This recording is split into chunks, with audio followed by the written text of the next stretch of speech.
Were you there working when the decapitation happened? I had no money, I had no help. I got 2 kids I pay child support for. I freaked out. I kind of hit rock bottom. All the inmates that are on watch, it's all just a game so that way they can get what they want. And you don't have to answer this if you don't want to. Do you think that guy killed himself? Out of those 200 inmates, there's probably going to be 5 of them that are going to try to the dude's intestines hanging from the ceiling, eyeballs hanging from the mirrors. Pieces of his ear were on the floor. It was bad. There was one CEO that died. He got killed. Ever seen that on the news? United Health CEO. Yeah. So what did that do to all your big time billionaires and millionaires? Private security. They said, hey, dude, we need protection. They interrogated me for 3 hours and asking me the same questions over and over, getting pissed off because they couldn't get anything out of me. Oh, go be a chief deputy at this prison to hide out because you How you been, buddy? Good, doing good. We have Alex Duran here with us, former correctional lieutenant, and we want to give a shout out to Hector Bravo for making the introduction because he told you have one hell of a story, man. Yeah, Hector's a good dude, man. He hooked me up with you guys and helped me link up, so wouldn't be here without him. Yeah, because Hector worked in corrections as well. Mm-hmm. Is Hector still in it as well, or is he? No, He's completely out? Yeah, no, he resigned. I want to say 2021. Yeah, he worked down south, southern region, and I worked central region. Yeah. We both finished off as lieutenants, correctional lieutenants. Yeah, and he had an interesting story as well about what was going on with the prison system, the inmates, the wardens, and he was like, "Hey, listen, I got a buddy of mine, Alex Duran. He's got some interesting stories as well because." I mean, you were terminated, and the story behind your termination is a lot funnier than what it's supposed to be because a lot of the shit that happened while you were a lieutenant should have got you terminated, but you were let go for practically helping out another officer. Yeah, just to get right into it, I mean, with the way COVID went, the whole testing process changed for CDCR. So anybody that wanted to promote as a correctional officer to move up to a sergeant, lieutenant, or counseling, whatever you wanted to do in the supervisor role, you are now no longer taking the test at an auditorium. When I took it, promoted as a sergeant, you had to sign up. If you were eligible, they would open up like a time frame, and then you would be issued a date and time to go to an auditorium, like a school function type of thing, and then anybody in your region would be there taking that one test. With COVID, everything got switched around, and I don't know how they came up with the whole situation, but long story short, if you wanted to promote and you were eligible, you signed up. 2-3 months later, they opened up the testing process for a whole week. So from Monday at 8 a.m. to like Sunday at 8 p.m., you had all week long to access the link from your house or wherever you wanted to take the test, and you took it. So the first year, cool, whatever. The second year, everybody's getting complacent. If you think about it, when you take a test at home or you do anything online and you need help, what do? You phone a friend. Yeah. You look it up on your phone. And that's kind of what was going on. Everybody in the state of California that works for CDCR knows exactly what the fuck I'm talking about. And anybody that's promoted in the last 2-3 years is lying if they say they didn't do the exact same fucking thing I did. Straight up. Like I said, the first year, whatever, second year, people were helping each other out left and right. People were selling shit, all of a sudden, correctional officers were going from, because you get ranked, 70%, 80%, and they put you on a bracket, 4th, 5th rank. All of a sudden, every correctional officer is getting 1st and 2nd rank. We didn't become fucking master degree people over a year, so everybody knew what everybody was doing. So long story short, I was a correctional lieutenant. I was working the shoe at Corcoran State Prison, and people asked me all week long, hey, Duran, what do you think about this? Hey, Duran, what do you think about that? I'm like, hey, this is the study guide I used. Hey, research this section of the Title 15. There's people literally taking it in the office behind me, coming out asking questions left and right. So it was just one of those things to where everyone's doing it. It's just blind eye. Everyone knows what's going on, whatever. it's not about passing, it's about how you interview, because after you pass a state examination, you have to go and interview for a position. Mm-hmm. So say the three of us go, they're going to pick whichever one they want. But yeah, I mean, that's kind of what ended my whole career. Somebody called me and asked me a few questions. I was in the middle of setting up for a cell extraction at the time. And me being stupid, I'm like, hey man, I don't have time for this. I'm trying to get all this stuff together, make sure all the officers are ready. Text or email me whatever the fuck you got going on. Well, they emailed me, hey, what do you think about this section of the Title 15 3321 or confidential material, whatever it was. And I just said, hey, it's going to be section 3321 is confidential material. So I'd go with this. It was 4 questions to be exact. And that was it. They passed the test. 3 months later, everyone's like, oh, well, you passed because Duran gave you the answers. Word got around to the wrong people. They opened up an investigation on me.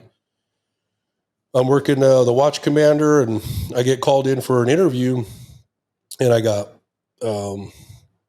special agents in there. I got OIG agents, everybody in there, and they're asking me these questions. Long story short, they're trying to get me to be less than truthful.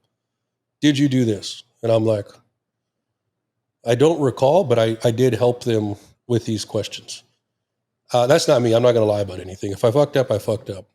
But yeah, so they interrogated me for 3 hours and asking me the same questions over and over, getting pissed off because they couldn't get anything out of me. Long story short, I fucked up. I knew I was wrong. So I admitted it, thinking that I would just get like a demotion, get demoted to a sergeant, or what they usually do in the prison system is they just take your money. So they just take away 10%, 15%. That's kind of the worst I thought would happen. And then I went on administrative leave, and I was just chilling at home collecting a check, and then went to what they call a Scully hearing, where you go and pretty much plead your case. And they just said, hey, cool, you're terminated. Today's your last payday. Thanks. Have a good day. Do you think it was somewhat of a sting operation where they wanted to get you caught? Yes and no. I mean, I felt like they were in a position to where everybody's doing this. We have this one guy caught red-handed. We either make an example out of him so people can realize what we're about and how serious this is, or we don't, and it's just going to keep on continuing happening. You know what I mean? Did you ever have any sort of issues with other lieutenants or maybe the warden? Something where you kind of felt in the back of your mind that shit, man, maybe these guys are trying to get me out of here, and this was the perfect opportunity where they're like, you know what, hey, I think we can get Lieutenant Alex out this way. Honestly, I've never really been the guy that's liked. I've always been like boots on the ground, backing up my staff. That's how I was raised as a supervisor. You helped out your guys. You never asked them to do anything that you don't do yourself. But I was at a point in my career where I just promoted a lieutenant. I was working hard. I was knocking paperwork out. I was knocking incidents out. Whatever you put on my table, I'd get it done. I wasn't any lieutenant that had any assignments late. I wasn't any lieutenant that had any incident packages late. All my shit was squared away. And I worked hard. You can ask any supervisor that I worked under or I worked for. They would tell you that I'm a workhorse. That's just how I was. And then I got put into a management job because I was liked, so I was put into the watch commander. I was going up every Monday with the managers and the warden talking about the program for the day. So I felt like I was in a good spot. I didn't really feel like I was not liked. I just felt like I was put in a position to where we either do something with this kid and make an example out of him, or there's going to be a lot of other people that are going to have to speak on this whole situation. Because we've had conversations with multiple people who are in law enforcement. Yeah. And we always ask them, what is it like as far as the politic end of law enforcement? And I think it was Hector that mentioned it, or it was Marlon, where they mentioned something about a lot of politics is played Hector. with, was it Hector? Where, they'll comes down from Sacramento. Yeah, because they'll step on whoever they need to step on to get to the top. Oh yeah, 100%. So that's what you look at, where you go, okay, was Alex made an example? Was there a snitch? you constantly ask these questions to yourself, because if you were going to work on time, you were doing your shit, everything was fine. Yeah. I mean, it's kind of like, okay, what exactly happened? Was there somebody thinking, you know what, if I'm on my way to the top and Alex is in my way, fuck it, I don't have a relationship with him. Yeah. Yeah, but I think it had nothing to do with the test, because the test was an easy fix. If they really wanted people to stop cheating, go back to the old ways and actually go to a facility, a designated facility, a designated time, and complete your test. We're way past COVID and the 6 feet distance and all that bullshit. We don't need to be taking state exams at home at the comfort of our couches and chat GPT and everything else we have access to. 100%. And like you said, COVID is washed up, but if I want to promote, I'm still taking a test at home with nobody monitoring. You know what I mean? Is it the same now? Yeah. So you can still take your test at home? Yeah. I've never heard of such a thing. You take a test home. I mean, yeah. Well, what it is say you're eligible and they fly and say, hey, we're going to be hiring for correctional sergeants, and you meet the requirements. You fill out your application, and then a month or two later, they'll say, hey, the sergeant examination is going to be on this date and time. So you have that whole week long to take your examination. When that time comes, they'll send you a link to your email, and you can open it up whenever you have that whole week to open it up, take the test. And that's it. I mean, I know guys that are fucking chief deputy wardens right now that are there because of those reasons. You know what I mean? It's just one of those things to where any supervisor in California knows exactly what the fuck I'm talking about. And yet nobody will speak of it because but you said this started happening after COVID though. So it's not like, I mean, how many chief wardens do you have since COVID that have been promoted? 20. Really? That many? Huh? Yeah. A warden only stays a warden for anywhere between 2 to 4 years. Oh, that's it. That's it. They're not there to be there that long. They're there to just say I'm a warden and get the fuck out or move up to director. Nobody's going to be a warden that long because of the pressure, how many times you're going to get sued. So you're just there to show face. Yeah, there's a lot of accountability. Yeah. He's absolutely right. The warden situation is max 4 years because it's a political position where you're there, you make sure certain things don't get too out of hand, because the stories we hear about some of these officer prison inmates interactions are surprising. So director is not political or doesn't have any pressure? It is, but when you look at the prison system and who's responsible for all the correctional officers, they point at the warden and they go, hey, warden, so some of these correctional officers are having some issues. Am I right or am I wrong? No, you're 100% right. And if you look at if you ever talk to somebody that's worked their way all the way up, they'll tell you the same thing. The best ranks to be in prison is a lieutenant, is an associate warden, and probably a director, an assistant or associate director, whatever it's called. Because as a lieutenant, if I fuck up or if I have an issue, guess what? I put it on my sergeant. My sergeant cleans it up. As a captain, you're in control of that whole facility, that whole area. So you're speaking for it. Your associate warden, which is above you, if there's an issue with the facility, guess who he blames? The warden. The captain. Oh, the captain. So it just goes down a rank. But so as a lieutenant, you have some wiggle room.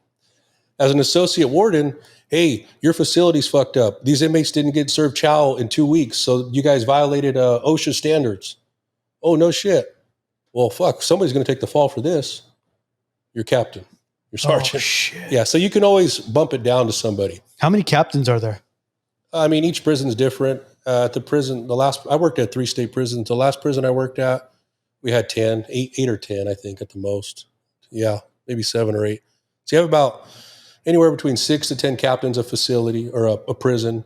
You have about 4 to 6 associate wardens, and then 1 chief, 1 warden. So the warden, the reason why, in my opinion, they don't last long is because you're getting fucking sued. Your name is, you can only be in that position so long before you fuck up. And you're going to hear about it from headquarters, your director, and you either have 2 choices. They'll give you 2 choices. This just happened to a warden at CTF, some piece of shit guy that thinks he's all that. hey, resign or move the fuck out of your position and bump down. Basically become an associate warden A chief deputy. or chief deputy. Yeah, go be a chief deputy at this prison to hide out because you fucked up. It happens all the time, but you don't see that or they don't talk about it because, that's like politics for them. You know what I mean? They're all a bunch of politicians, so they got to protect each other. Jeez, man. The officers don't see that. You know what I mean? The officers, as an officer, your issue is an inmate. You know what I mean? Like all you're dealing with, all your stress is from an inmate. If I go to work and I work a building, I have 200 inmates I got to deal with. Well, out of those 200 inmates, there's probably going to be 5 of them that are going to try to fuck with me. They're going to challenge me as a man. They're going to dog me out. They're going to try to fight me. They're going to try to belittle me every day. Were you at a maximum security prison? Yeah. How long were you an officer for? I was, I started off as a detention deputy in Kern County. I did that for a year. And then I got hurt real bad. While at work? Yeah. Was it an interaction between an inmate or? Yeah, I had an inmate that was crazy. He was mentally challenged. He was part of they call him the 2-5ers. He's a SNY gang. And he was that inmate, think of like a crazy bully at school. He's just that guy everybody knows. He was always battering officers. I'm a new officer trying to prove myself. And he had the same routine every day. When you'd get to work, he would tell you the same thing. Hey, you're going to give me this or I'm going to fuck up your day. Pick what you want to do right now. And me being a new officer, I felt like I was in a position to where I have to prove myself. You know what I mean? I don't want to be considered weak. So I asked my brother, I have an older brother, that I look up to. And I said, hey, Mike, what do I do? And he said, you fucking tell that bitch no. Is your older brother a correctional officer too or not? Yeah. Oh, he is. Okay. He's a captain now. Yeah. So I went to him for advice and I said, hey, what do you think I should do? And he's all, you fucking be a prison guard and you tell that motherfucker no. Because then what, Alex, you're going to go give him that. And then the other inmates are going to see that. And now they're going to ask for it. He's testing you. And now you have 1, 2, and you lost the whole unit. You know what I mean? So this is kind of where you learn how to run program or run a facility, whatever you want to call it. But that was a bad day. So I told him no. He's like, you sure you want to do that, youngster? And I said, no, but that's what I'm going to do. And the thing with me is I always kept it real. I never acted like anybody I wasn't. I didn't try to like be macho guy or down talking inmate. I told him straight up. I said, hey, I don't want to tell you no because you're scary, but no, I ain't giving you shit. And he was kind of like, all right, we'll see about that. And that's one of those incidents or things that happens in your life that you just don't forget. You know what I mean? So he was crisis bed. So every 15 minutes we had to go by his cell to make sure he was okay and not harming himself. Because he was on suicide watch is what they called it. Suicide watch? Every 15 minutes you got to go in there? Yeah. Or also Epstein himself. Okay, and let him Epstein himself. What's the big deal? Yeah. How is the state going to get any financial aid, bro? The longer these motherfuckers stay there, the more the state gets paid. Man, the amount of programs they have in the state and the stuff that they let inmates do, they push all this stuff because it's more money. Hey, let's run this program. Okay, we'll give you this. We'll fund you this money for this. Or, oh, hey, we're going to give these inmates this type of mental health treatment. Cool. Here's this. Here's $4.5 million to run. And this is all federal funding, right? To the state. They just give you money because we're saying we're going to do this and we're implementing it.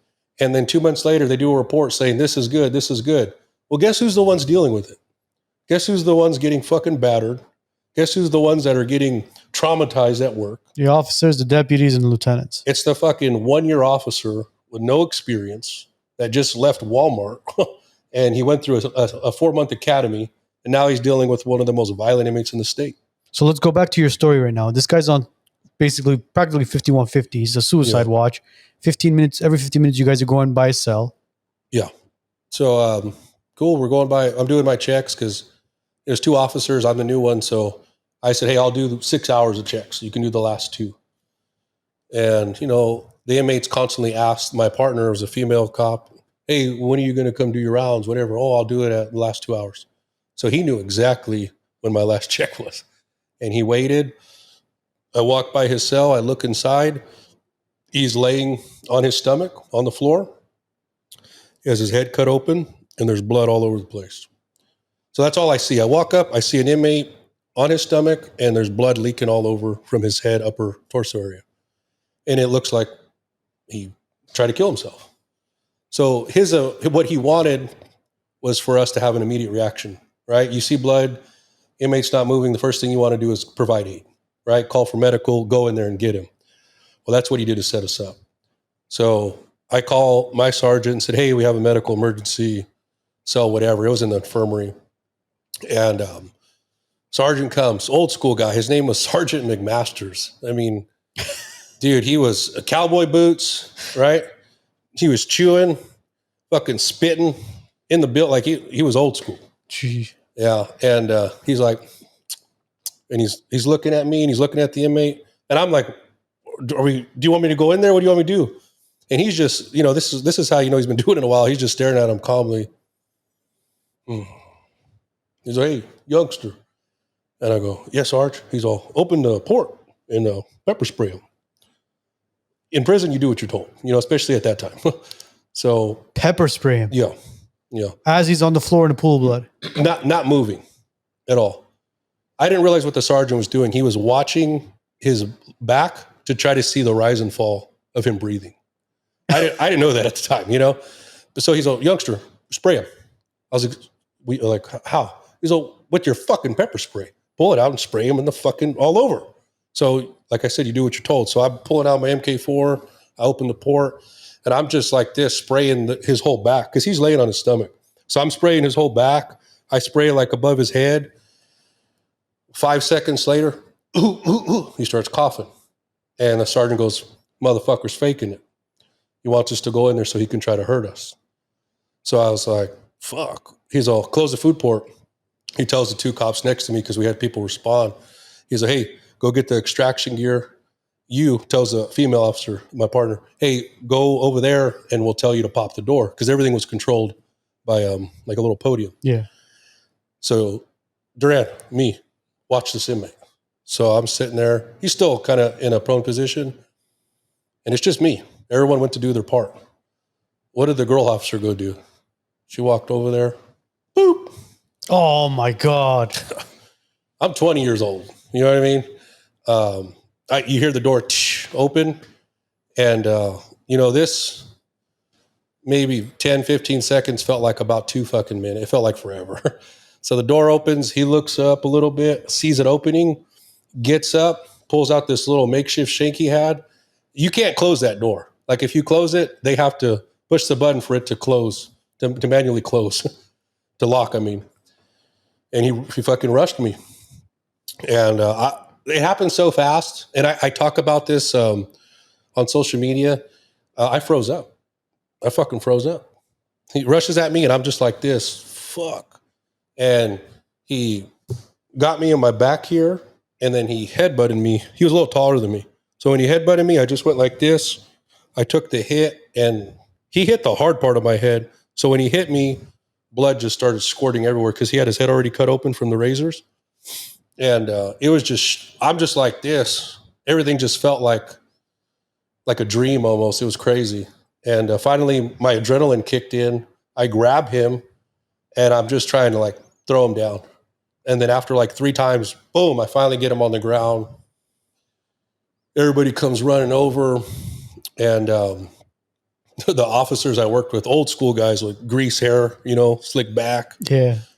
Old school gangster looking guards. And, I won't say what we did to him, but he got what he had coming. And, it was bad. But that was kind of like my eye-opening of what I'm getting myself into. I don't know if I got it. How many years were you a correctional officer when this incident took place? Oh, maybe 4 months. So, like brand new. Yeah. So not even a year. No, it was less than 6 months for sure. Yeah. That was basically your official orientation. Oh, man, that was popping the cherry right there. Yeah. And over there in Kern County at the time, you had to prove yourself as a guard. Like, they have their ways of proving themselves. So after that happened and we did what we did to him, I had blood all over me. So I had to take off my shirt, my button-up shirt, try to clean myself with some medical wipes. And they're like, hey, Duran, the inmate. I was like, yeah, escort him to the holding cell. And it was just kind of like your way of proving, like, we got you type of thing. So then I was scared out of my fucking mind, dude. I had to go escort this guy. What was he in for?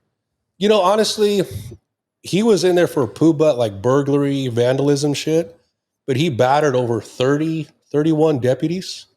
So every battery is a year.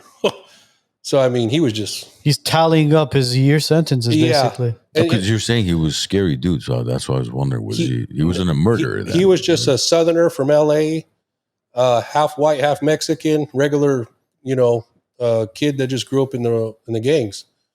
And he got washed out. When you're a Serrano, when you're a Southerner and you go to prison, when you're no good, you're washed up.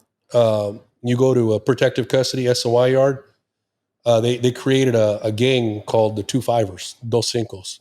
And it's a branch of the Southerners, but technically you're not like a gangster. You're just a gangster on a piece of yard. You're a drifter at that point. Yeah. So his gang was the 2-5ers, and he had it blasted all over him.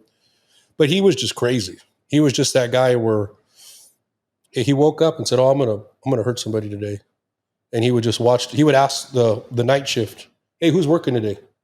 And of course, they would tell him, "Oh, so and so and so and so." Okay, and he would pick who he'd want to hurt for the day. He did that for fun. Maybe that was his way of just staying in there because he didn't want to leave. And I've seen it. People. I mean, think about it. A lot of guys, they don't have a house. They don't have, food. They don't have a life to go back to. Yeah. Think about, and then, like, I hate to say it this way, but I've seen, guys that came out of the military and then they're homeless. They can't get a job because they're PTSD. They treat them like shit. What do? You know what I mean? They act up and now they're in prison, and it's like, well, hey, fuck it. I mean, they're putting a roof over my head.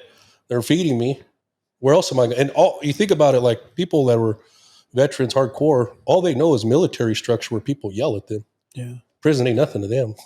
I think the ones who truly have a mental disorder want to continuously go back to prison because they don't know any better. But there was this video on Instagram, or it was on TikTok, I think, where it was a guy who served roughly around 10 years in prison. Mm-hmm. And his girlfriend filmed him having his first meal outside of prison. Oh, yeah. And it was like, I think it was Carl's Jr. I don't know exactly what it was, but he was having a burger. Yeah. And he bit into the burger and he started crying. It's like gold, man. Yeah. He started crying, and you genuinely saw the look in his eyes and his face that shit, like, I don't want to go back there again. And this was just food, man. Yeah. And this was just food. Not even like, we don't know what was going on in the prison and what he went through and all that stuff. But it was very, very interesting. Today's show is sponsored by the Law Offices of Armand Gregorian. If you're injured in a car accident and need proper guidance and representation, reach out to the Law Offices of Armand Gregorian, 1-818-404-0333. Are insurance companies giving you the runaround? Don't settle for less. Public Assist fights for you, not the insurance companies. To get the maximum payout on your claim, whether it's for fire, water, or property damage, call Public Assist today and tell them the WiseNuts sent you. Get what's rightfully yours. 818-242-0998. 818-242-0998, because you deserve every single dollar. Prison nowadays, in my opinion, it's real soft. I mean, they give them a lot of stuff. Like, they have vendors come out once every 3 months, and you could put on the sheet what you want to order depending on what vendor comes. They'll have like Subway, Little Caesars come out to the yard, and the inmates can buy this shit for the day. No, man, are you serious? And honestly, it's the way the prison makes money, because say they have Subway come out, right? And all these inmates get this. You want a turkey, ham, all the combos or whatever. Yeah. Well, they're not paying $10, $15 a sandwich. They're paying like $40 fucking dollars. Holy shit.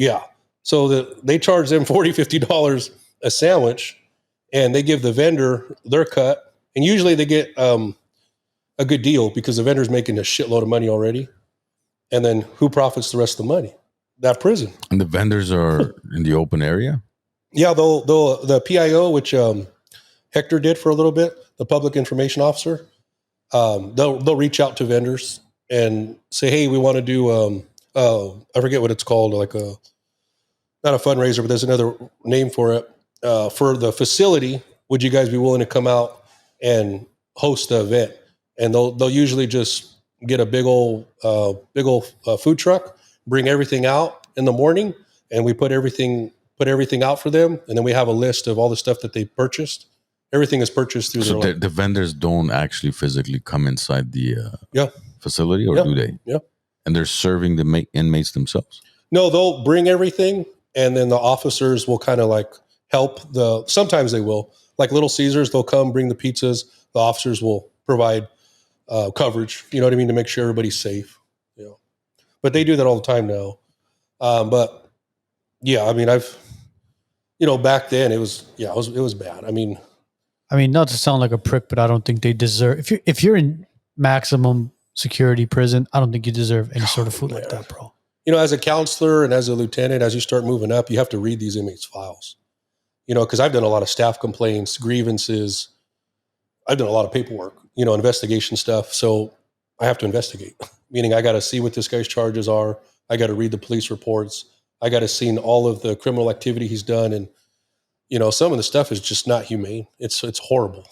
Yeah. And that's why we say, like, you're feeding these guys or giving them the opportunity to buy a $40 footlong in this case, and enjoy, what the people who are out in the free world are enjoying.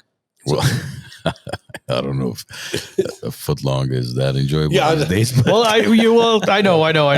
With Subway, I'm surprised they're not complaining. Hey, come on, can we get some truffle oil on that? Yeah.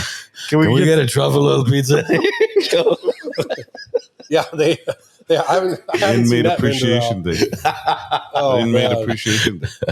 I've seen a bunch of vendors, but usually like the hot dog places will stay away. But back when I worked in the jail, the only inmate I can think of is inmate Osuna. No, tell us about him. Osuna, the one that's famous, that decapitated, killed his cellie, cut him all in pieces and shit at Corcoran State Prison. Hold on, let me look this Was up. he the one that was talking about the child molester, like where he killed someone, took his life or whatever? It was like it went viral. Was that the guy? No, this guy's a lot worse. He actually he's a Satanism worshiper, and he's never been allowed to have a cell. He's always been single cell. Well, about a couple years ago, he convinced mental health, hey, I'm saying I'm okay to have a cellie. So they moved an inmate into his cell. And over the night, he convinced that inmate, hey, you need to be a Satan worship like me. Like, you know what I mean? This is what you need to be. We need to be able to trust each other. This is the guy? Yeah. Holy shit, look at him.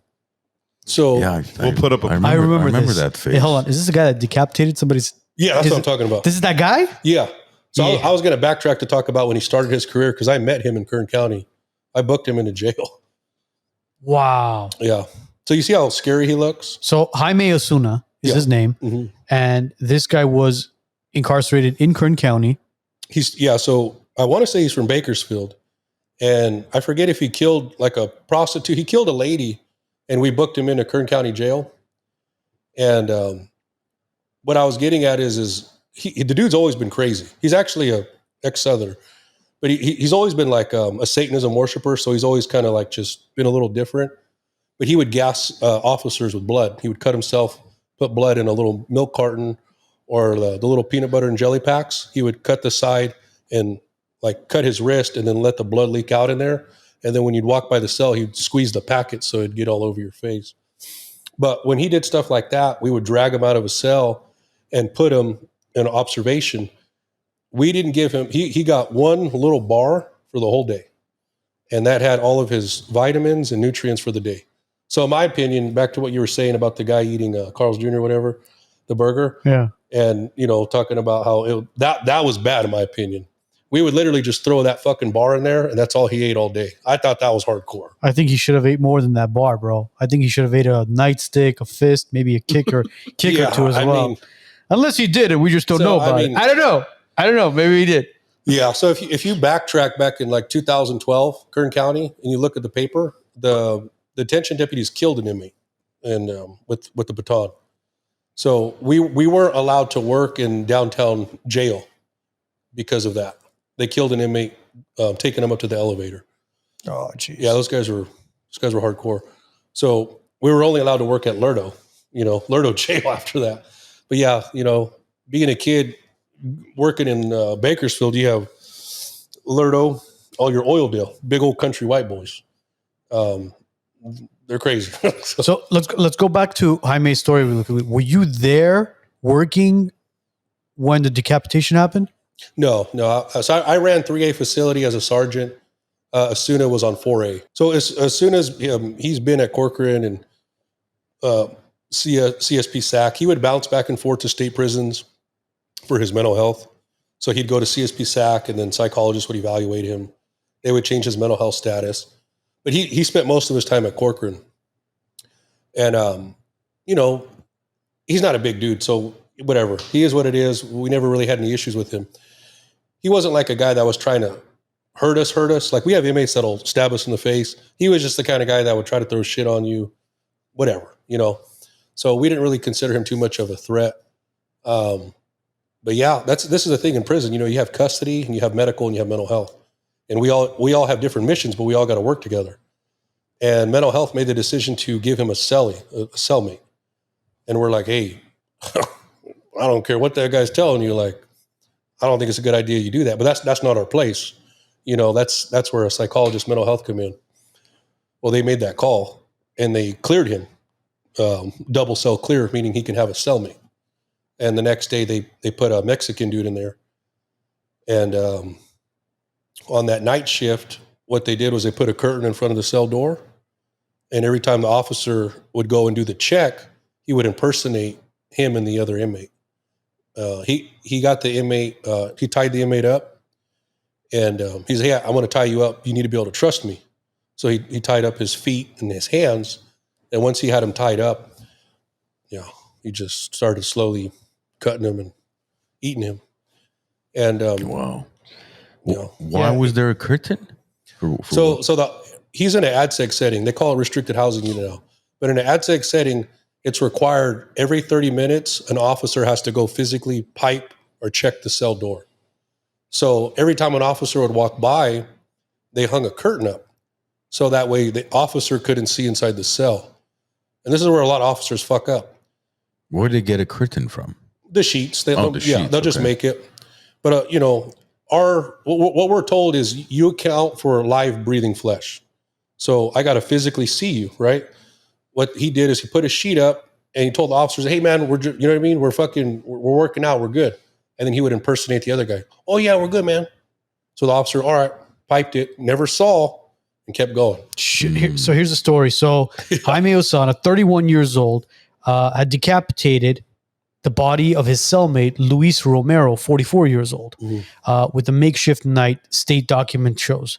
But after the prison guards made their round, they reported that both men were alive, as you said, according to the reports with the California State Prison. The reports then later found that Jaime was actually impersonating the other cellmate. Yeah, for fucking 8 hours. That is freaking insane, bro. Yeah, and that's one of those things where obviously the officer fucked up, and so the second watch gets there. The day shift works 6 to 2. So the officer that gets there at 6, he's like, hey man, move your curtain. I need to see you. No, man, we're good. You know what I mean? We're good. He's fine. We're barely getting up. He's taking a bird bath. He's showering. Move. I need to see you, man. Open the curtain.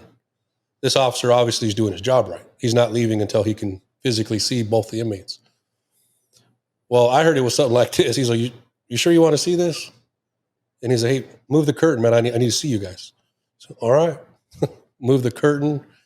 And there was pictures floating around because the ISU fucked up because the investigations team goes in there, takes pictures, video. Well, they started sharing those fucking pictures everywhere. And I mean, you're talking about the dude's intestines hanging from the ceiling, eyeballs hanging from the mirrors, pieces of his ear were on the floor. It was bad. And this guy passed the psych exam, huh? Well, he passed the interview by the psychologist to say he was sane. Did you guys was the psychologist ever questioned for his or her sanity or? No. I mean, because it's one thing to kill somebody. It's another thing to decapitate them. And now you're at a whole different level where you take the intestines out and you decorate your cell with his, organs and eyeballs and everything. I mean, that's So insane. listen to this story. So Osuna was serving a life sentence for killing and torturing Yvette Pena, 37 years old, at a Bakersfield motel in 2011.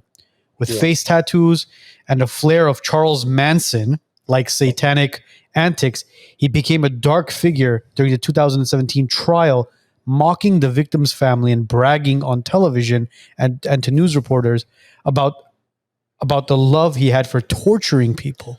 I think they must have took it off, but when he was being sentenced for that, and they asked him, "Hey, do you have anything you want to say?"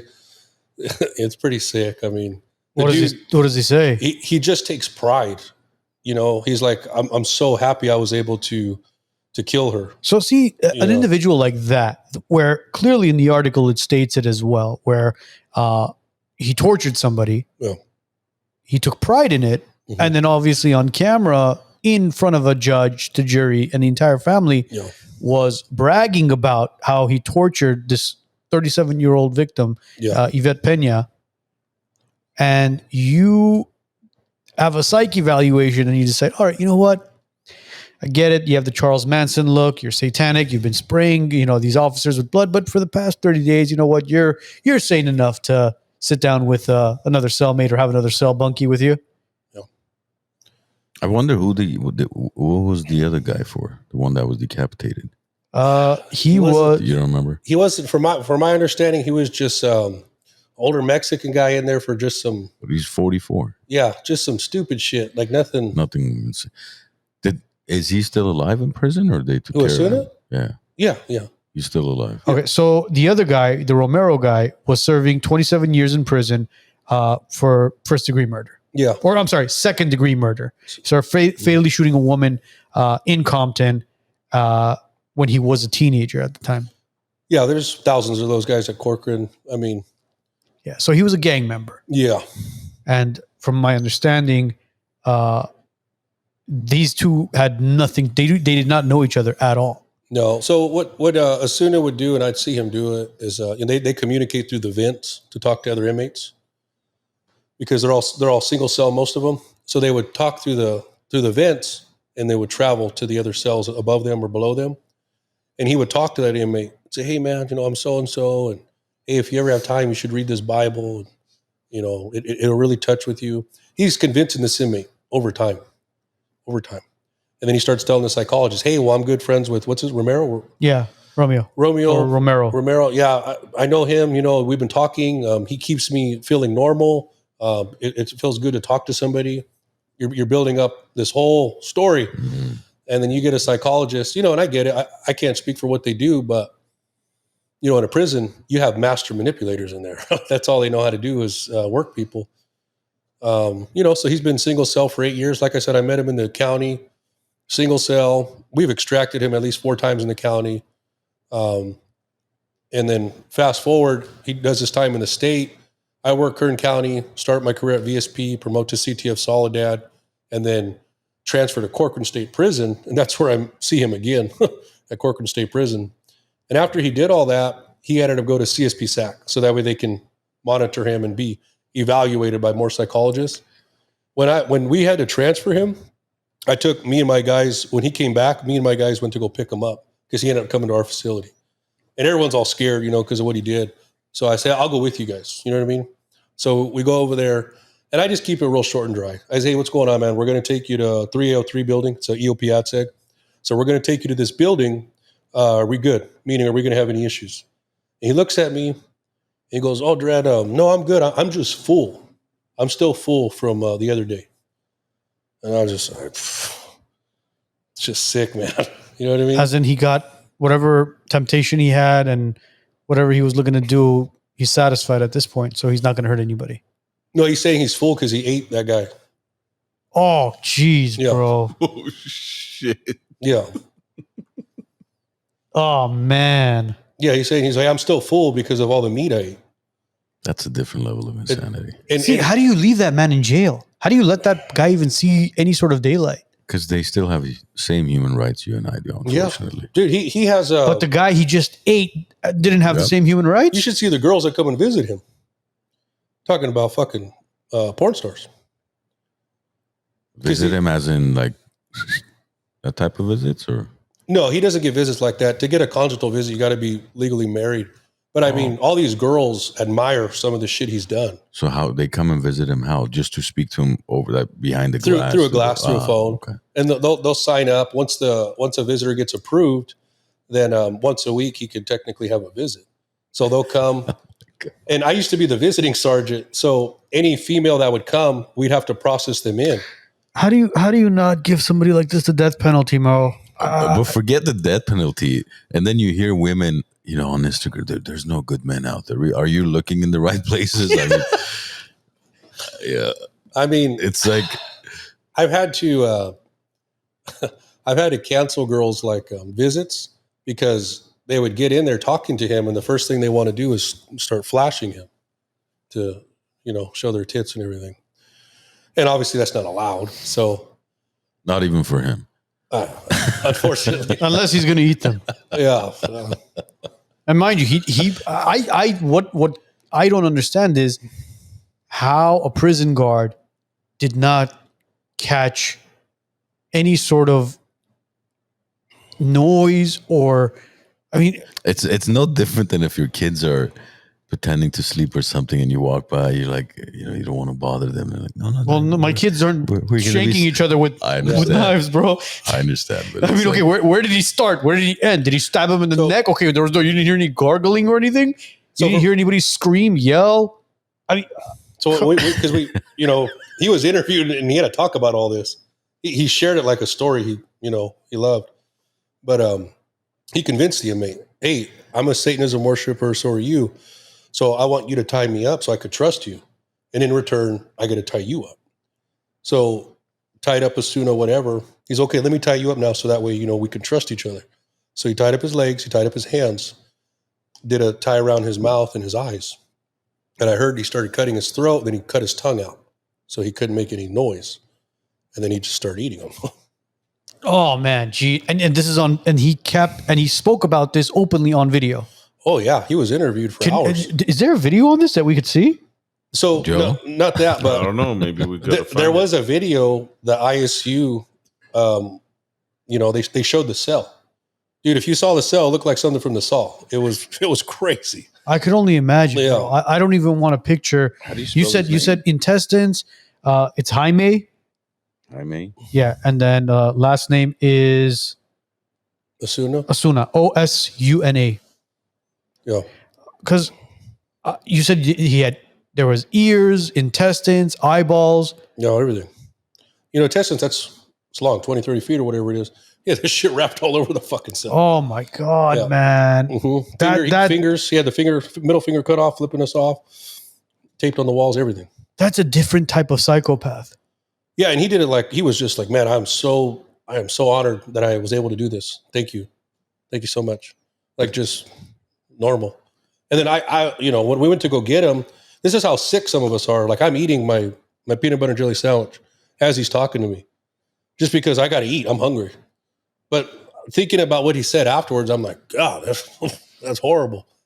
But I mean, Well, I mean, in your line of work, I guess you get used to it. I knew this guy who was a young guy too. He was an embalmer, big guy, and when he would embalm the deceased,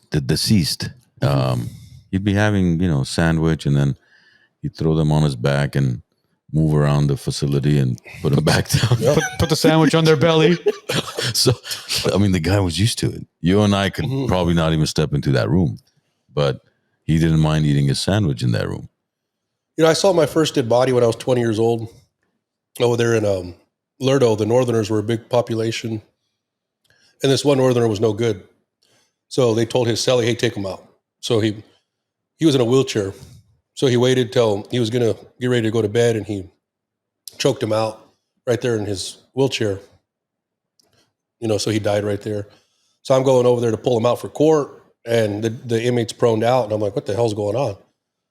So I tell him to cuff up, and then this is my first time ever seeing like a dead body, like rigor mortis, all fucked up, 20 years old. So just kind of like a little shocking, a little eye-opening. And you just kind of go from there, and fast forward like 2-3 weeks, this one kid was talking all this about where he's from and big bad. That's all cool until you go to prison, because prison, it's all about numbers. And the first thing they do is check you out to see what you're about. If you say you're from this area, cool. I'm going to go verify it. And if you're no good, you're no good. Well, this one northerner was doing all this shit, talking, and some of the other guys liked the way he looked. They're like, hey, you know what I mean? This kid has a nice little ass on him. And he was doing all this. Fuck you. This is going to be my area. And then, They said, well, we're going to show you what our area is. He's got a nice little asshole. I did. So the next day, he's pushing the buzzard. And I'm like, what's going on, man? Because we're on the inside. We can't see. And he's like, you need to get me out of here. I was like, all right. So I open the door, and the control booth is telling me, like, hey, Alex, fuck, get him medical, you know? And I'm like, what's going on with him? And I'm like, I don't know. So I open the door, and from his boxers down, it's just full of blood. They had like 4 or 5 different guys. They all each raped him. Oh, jeez, bro. Yeah. And so I had to take him to medical, and he's walking all ball-legged, and the guys are all laughing, you know, because they fucked the shit out of him or whatever. But I mean, that's the kind of shit that was going on back then, you know, and, you know, so 20, 21 years old, seeing all that, it's kind of like, what the fuck, you know, and then, yeah. Are you leaving LA for Texas? Don't make the mistake of getting underinsured just to save a few bucks. Call Martin Melkonian with State Farm Insurance. He'll make sure your home, auto, and your business is fully protected. No gaps, no surprises. Martin takes his time to understand your needs to build the right policy for you. No shortcuts, just honest advice and real protection. Call him today, 281-712-2788, 281-712-2788. Martin Melkonian, State Farm Insurance. Are you looking for a place to socialize, network, while having a cigar and a drink at the same time? Well, the Glen Arden is the place for you. If you're interested in becoming a member with the Glen Arden Club, contact the WiseNuts. We'll connect you to the boys at the Glen Arden, and you can become a member here. Smoke with the WiseNuts, smoke with a great network, and build your network. Alex, are there any time in prison where, as a correctional officer, as a correctional lieutenant, there were other officers and other lieutenants that knew what was going on and kind of just looked the other way? Yeah. I mean, you got to remember, before the prisons got cameras, body-worn cameras, because we didn't get cameras till about 3-4 years ago. And not even every prison has them. Every prison has AVSS, so they have cameras stationary on buildings. But there's only like 5 prisons in the state of California that actually have cameras on their body. And RJD, the prison Hector worked at, and Corcoran considered high security, so they made us wear body-worn cameras. But before all that, I mean, you got to understand, you see all these crazy people, active shooters, rapists, you know, serial killers, all these horrible people. They hit the news, and it's a big old thing. People forget where they go. Like, they don't just disappear, you know. They get sentenced, they go to prison, and we got to watch them for 20, 30 years. So we have to deal with all that. And people don't understand, like, police officers respond to incidents. Correctional officers sit in it 16 hours a day. And it's a different type of environment when you're sitting there and inmates are cussing at you, yelling at you, getting under your skin. And this is why I say officer stress is different than manager stress. Because you have officer, like when I was an officer, I had a disgusting rapist say something that bothered me. And I put it in my head that I was going to get him one way or another. And he kept telling me, he's like, hey man, how's your son? How's your son? And I say, I don't know what you're getting at, but don't talk to me that way. He's like, hey, I hope your son's doing good. Hope your son's doing good. And he said this to me every day for about 2 weeks. So what do? I want to see what the fuck this dude's in here for. Well, the stuff he did, I mean, it pissed me off. You know what I mean? He tied a lady to a tree. He shoved a 2x4 up her stuff and raped her so hard until she died. And she made her son watch everything. No. Yeah. What the fuck, bro? So I want you to picture that, and then picture this guy asking you how your kid's doing. You know what I mean? That's the kind of stuff that, like, pisses me off. You know what I mean? That got under my skin. So in my head, I said, I'm going to get this motherfucker. You know what I mean? That's the kind of sick stuff correctional officers have to deal with, is these inmates challenging you mentally. And this is why a lot of officers are kind of fucked up in the head, because that mental stress, man, it'll weigh you down. And so I was taught at a young age by, a lot of OGs. Alex, if you got a problem, you fucking deal with it right then and there. You got a problem with that inmate, you don't go home and let that sit on you. You deal with it right then and there. Yeah, because it's gonna you when they talk about don't take work home, home, or 100%. don't bring home to work. Yeah. Bro, how could you? Yeah. Oh man, bro, you got somebody who's basically challenging you, man, daily, and the fact that you just went home and did your research on why he's in, and now when you go back, like, let me put it to you this way: in the beginning, when he's like, "How's your son? You're looking at it like, it's just Whatever. He's a fucking cellmate, bro, or he's an inmate, whatever. I don't give a shit. But then you go home and you do the research and you find out what he did. Now you go back and he asks you, "How's your son?" I don't know how you have held yourself together, bro. And the thing is I didn't really want to know what he did, but I started telling the counselors, like, "Hey man, this guy keeps asking me this." Well, the counselors, all they do is review their charges. The counselor knows everything they're here for, so they can properly classify them. So I actually had a counselor said, "Hey, Alex or Duran, come here. I want to show you something. Look at all this stuff, these pictures. This is what this guy's in here for." And it just made me sick to my stomach. You know what I mean? So when people want to walk around like that and, mentally try to fuck us over and get in our head, that's where, in my opinion, you have to, how do you say it? Run the facility. I'm not going to tolerate that. And I'm not going to let him talk to another officer that way. It's sick, right? So we would do things to make sure the program was ran smooth. But yeah, that's the kind of stuff that goes on, man. And not just stuff like that, like just inmates challenging you as a man. Like, you're a fucking bitch. What are you going to do? And they get in your face. And as a younger man, when you're 20, 25 years old, that kind of stuff can bother you. You know what I mean? Because you let it sit on you. Like, fuck, am I a bitch? Am I, man? So you start questioning yourself, and then you got to go home and your wife, "Hey, how's your day?" You don't want to feel comfortable. You don't feel comfortable talking to her about that. Your kids, why would you tell them that? So this is why a lot of guys start doing this. And I would always tell people, don't worry about him when he's at work. Worry about him when he's home. Worry about him when he's isolating himself and he's not talking to anybody. Because after 1, 2, 3, 4, 5, 10 years, you're going to create this big gap and you're not going to know who he is anymore. And, I started seeing myself do that where I just didn't want to talk to anybody. I felt like people didn't understand me. After that first incident I told you about in the county, I started training. I did martial arts. I did Kaju Kimpo and Kaju Pit for about 5 years. It's an old school Hawaiian self-defense. Back in the 1940s, Hawaiians had to protect themselves from pirates. Yeah. They were trying to rob them. So this grandmaster created a martial art for people to protect themselves. Well, there's a guy named Greg Harper that teaches a hard style of that right there where I live at. So I trained with him for years, and he turned me into an animal. Like, I felt comfortable dealing with men.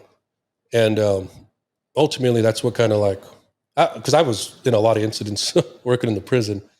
I was battered 6 times as an officer and a sergeant. As a lieutenant, I was just threatened. Nobody really wanted to fight me anymore. But yeah, you got to prove yourself.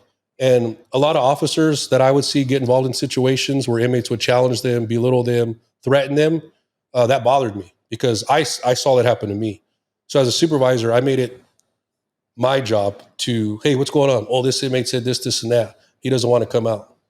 Let's go deal with it." Meaning, I'm going to go with you, and whatever's going to happen, we're going to deal with. So I was battered a lot because I stuck up for my cops. But in prison, you either put up the fight or you don't. And they'll tell you like this: you're either fucking somebody or you're getting fucked. Pick which one you want. And every day it's a new day. So that's just kind of how it was. So there's absolutely no way to prevent these batterings or any these situations with, as far as like whether bringing them out in smaller groups or having different types of defense systems for yourselves, or I mean, it seems like they're as human as we are, bro. They have as many rights as we do. But if you look at the prison system, right, it really hasn't advanced or evolved since the dawn of time, right? Man, Except for, okay, now we got electronic doors. You could, like that girl pressed and opened the door for you. But and camera systems. But other than that, I mean, what has really advanced in the prison systems to protect the correctional officers? Hector preaches this all the time. I mean, officer safety is at an all-time low. Officers at one point used to have structure. They had power to deal with situations as an officer. So, like, not old school, but back when prison was ran good, in my opinion, if an inmate was doing something he wasn't supposed to do, an officer can correct it. And that was it. The sergeant didn't need to get involved. The lieutenant didn't need to get involved. That officer had enough authority to where he can deal with it right then and there. Hence the title, correctional officer. Yeah. Now, they took away all the officers' authority. So if an inmate has a problem, well, guess what? Now the officer has to call the sergeant. The sergeant has to call the lieutenant. The lieutenant has to call mental health. Mental health overrides custody. So you have all these people involved. And what sucks is mental health said, oh, you know what? Give him a chance. Oh, you know what? He didn't mean to batter you. He just wasn't thinking clearly. Let's give him another chance. Oh, you know what? I know he battered you 2 weeks ago, but we're gonna reduce the battery to just behavior which could lead to violence because he's autistic. Oh yeah, he didn't mean to shove a 2x4 into that woman and have the child watch over. Let's just let him out into society again. Well, remember what I was talking about when we were on Marlon's podcast, the IA guy? Yeah. Right? The protocols, all this bullshit protocols. Now you got to go through 18 levels of clearance to be able to do what your job is to do in the first place. Yeah. And you need all these approvals. So at the end of the day, you're like, fuck it, I don't need this shit. I'd rather just let it be. And while you allowing it to let it be is now you losing control over your area, your facility, right? But what about these guys, man? What about the correctional officers? Why does nobody care about them? Their mental health, their mental state? You just mentioned you mentioned your son, right? Yeah. Did this affect your relationship or in your family, your wife? It affected me mentally. I've never been married, but I was dating at the time, and I didn't feel like my girlfriend doesn't know anything about, at the time. She didn't know anything about prison. She doesn't know anything about this type of violence. Did it affect the relationship you had with her? Yeah. She question you and say, what's wrong? The thing is what do most men do? We hold it in. They hold it in. They don't want to talk about it, right? So me being me, I'm like, I got to talk about this because this is bothering me. So I tried to vent to her and I said, hey, this is bothering me and I don't know how to deal with it. Most men won't do that, but I wanted to figure out how to have balance. And what she told me is why I became numb to a lot of women. I said, hey, this is bothering me. And I just, I don't know, I feel weird. Like I need to talk about this. And she started laughing at me. And she just said, hey, that's weird. What do you want to do this weekend though? And it just, man, it hurt my feelings because I'm like, fuck. And that was the last time I tried ever talking to her about situations. And right around this time, my brother worked at Salinas Valley. He was patting down a Southerner. And if you ever catch a Southerner with a weapon on them, they have to use it on you, a GP inmate. So as my brother's patting the Southerner down, he's going down to his legs, and the Southerner looks and sees him going down, and he pulls the shank out, and he tries to get him in the back of his head. Well, over there, their officers are pretty squared away. So anytime we pat an inmate down, say, I'm going to pat you down and I have your back to me, the other officer would stand to the side or directly in front of you. So if you moved, he could take you down. So that officer was standing to the side of him and took him down, saved my brother from getting stabbed in the fucking face. Your brother still works there? Not at that prison, but yeah. I mean, he's still, you said he's a sergeant or lieutenant? He's a captain. Oh, captain. Yeah. He's my half brother. And, at the time, my brother was a skinny little guy, traumatized him, he can't talk to his wife about that, so he calls me. Man, Alex, this happened, dude. Fuck, are you all right? Yeah, I'm okay. But it's just one of those things, like as a man, like you need a vent, you know what I mean? And you don't want to sound like a bitch, but you want to talk about it. So man to man, brother to brother, I knew I had to, even though I'm his younger brother, I knew I had to like be there for him type of thing. So it was just one of those things that said, hey, Mike, that's scary. Luckily you're okay. Pick your fucking head up. And you weren't working there yet. This is prior to you working as a correctional officer, right? Yeah. This is when I was this is when I was, I started at a Valley State Prison as an officer. But he started before you. He got, right? Yeah. And even after what he witnessed and experienced, he still encouraged you to become a correctional officer. So ultimately, when I was growing up, I wanted to be a helicopter pilot. I wanted to do aviation. That's what I originally wanted to do. I wanted to fly helicopters. And at the time, they opened up the first program in COS, Tulare County. And so I looked it up, Google.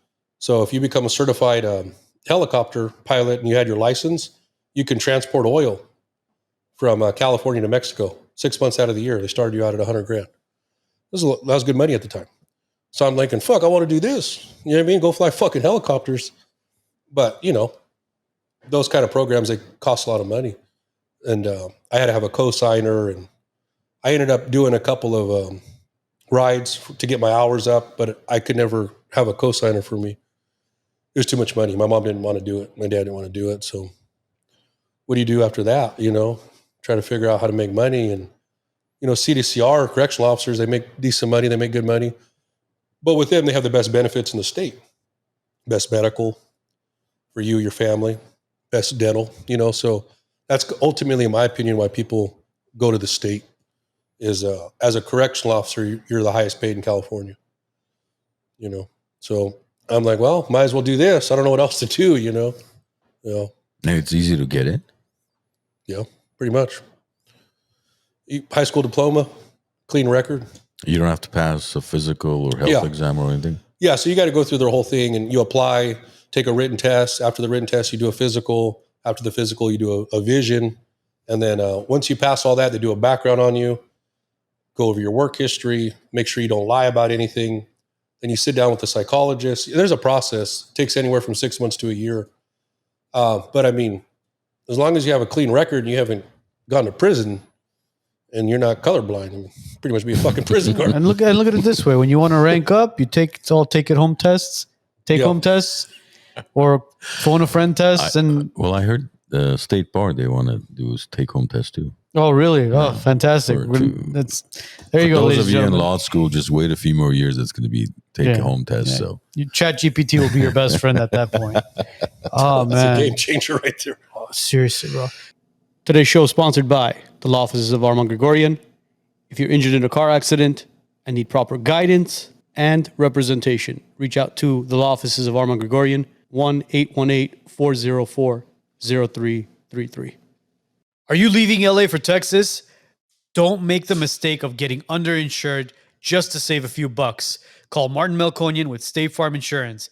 He'll make sure your home, auto, and your business is fully protected. No gaps, no surprises. Martin takes his time to understand your needs to build the right policy for you. No shortcuts, just honest advice and real protection. Call him today, 281-712-2788, 281-712-2788. Martin Melkonian, State Farm Insurance. But Alex, what are you doing now? Yeah, so after all that happened to me, man, so they terminated me and started the appeal process. And started the appeal process. I got no money coming in. 2 months after I was terminated, I went through my savings account. $7,000 1 month, $8,000 the other month. Most correctional officers don't have fucking more than $15,000 in their savings account. So I washed that up in 2 months, and that's when reality kicked in for me. I had no money, I had no help. I got 2 kids I pay child support for. I freaked out. I kind of hit rock bottom. And let me backtrack. So before I was terminated, I started talking about corrections and giving advice and knowledge to officers because I saw the lack of training. I saw the lack of experience at the academy. And I'm thinking, man, I don't know how many, because as a lieutenant, I've probably had about 400 incidents. And I don't know how many incidents I saw that could have been prevented if the officer just was trained properly. So I started doing stuff on social media, on TikTok. hey, this is how I would escort an inmate, or hey, this is where I recommend you wear your handcuffs, or oh, hey, this is how I de-escalate. And I just did it just to help people out. And the first 2-3 months, most law enforcement guys are a bunch of assholes. So everyone said, "Fuck you, you're stupid, you don't know what you're talking about. Go be a real trainer." And I'm like, "Hey, I'm just trying to share some fucking tips, man." But like you guys know better than me, you just got to block the comments out. You know what I mean? Yeah. And do you. So I had people threatening me, bunch of stupid shit. But I said, you know what? Fuck it. I'm just going to keep posting stuff. And I kept doing it. And I started getting a lot of feedback from other officers in other states. Because in California, we're probably the best trained correctional officers. If you go to like Wyoming, Nebraska, all these other states, they don't have nearly anywhere the type of training we do. So me giving advice on stuff that I deal with was like helpful to them because no one's showing them that. You got to remember Corcoran State Prison. I mean, that's a maximum security prison. That's where the movie Shot Caller Felon were made out of. That prison is known for violence and known for having your big, heavy shot callers in the state of California. So those officers knew how to be real prison guards. And how many prisoners in that prison? Right around 3,500. That's quite a bit. Yeah, I mean, most prisons have about the same, but I mean, there's inmates at that prison at the time that were so powerful, they can make one call and 500 inmates would be rioting. So we had some of your shot callers, your big homies. The only reason why I say it is because, let's say, for example, you mentioned like Nebraska and all those other states. What is their maximum facility prison hold compared to ours? I mean, nothing like it.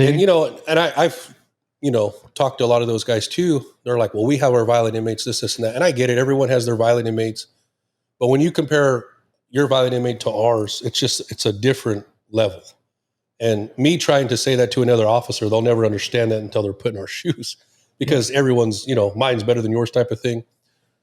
And that kind of ties into the Norway project. I could talk about that in a minute, but yeah. So I had no money. I'm at home, emptied my savings account, and I'm trying to figure out if I want to work at Chipotle or Subway. Yeah, I think McDonald's was going to take me at the time. So I didn't know what to do, man. I was embarrassed. I broke down, like mentally broke down. I was honored to be a lieutenant. I took pride in it. I wasn't the lieutenant that showed up late. I wasn't the lieutenant that belittled officers. I was a lieutenant that showed up early. I was the lieutenant that if you talk shit behind my back, I didn't care. I would still help you out. I would show you how to write and I would protect you against an inmate. That's just the way I was trained. Yeah. And I took pride in that. And so I was hurt. And somebody said, Alex, you have all this experience with, training, shooting, because I'm a shooting instructor. Why don't you go try to apply like for security work or something?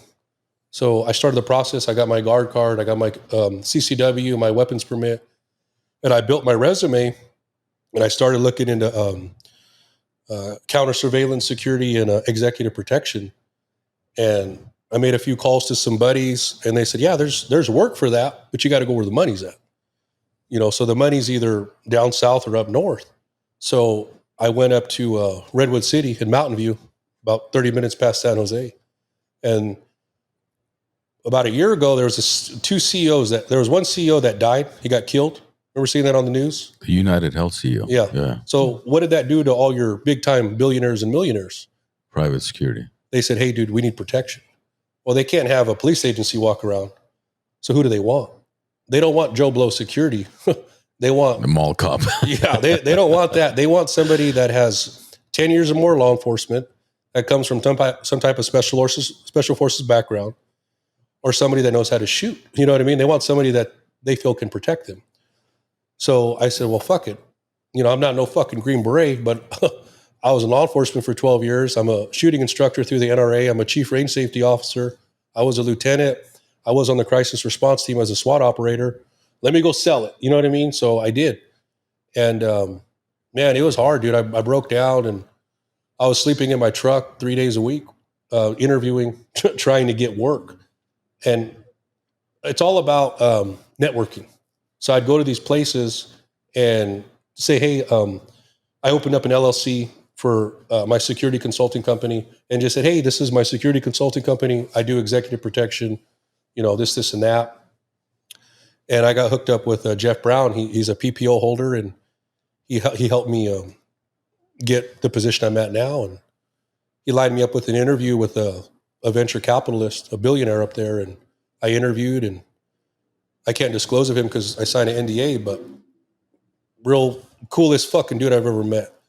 The first thing he told me was, hey, man, when I came into this country, I watched my mom clean houses as a kid for years. Yeah. So I didn't come from money. I came from nothing. And working for the billionaire prior to that, he was a piece of shit. Piece of shit. Didn't look at you, didn't talk to you. If you got too close to him, he would go cry about it. So being able to meet somebody like this was just an honor. And he asked me, how much money do you make as a lieutenant? And I was like, I'm taking home like $800 a month. He said, cool. We'll start you out at that. And so I've been working for him. I work 3 days a week. And my boss, he helped me stay in a studio. So I have a studio I sleep in. I work 3 12-hour shifts, and I come home and actually make more money now that I'm doing this than I was as a lieutenant. And you're working less hours. Yeah, I work 3 days a week. 3 days a week. Yeah. Safer environment. It's beautiful up there, man. It's going from a prison to violence and growing up in the ghetto, and I go up there, man, and you see fucking poodles. You see white Asian people running around. It's beautiful. Yeah, I love it. The people I stick out like a sore thumb. The people you're gonna meet, networking you're gonna do, and that entire circle that you have right now, that's going to be growing and growing. It's going to be filled with some amazing individuals, man.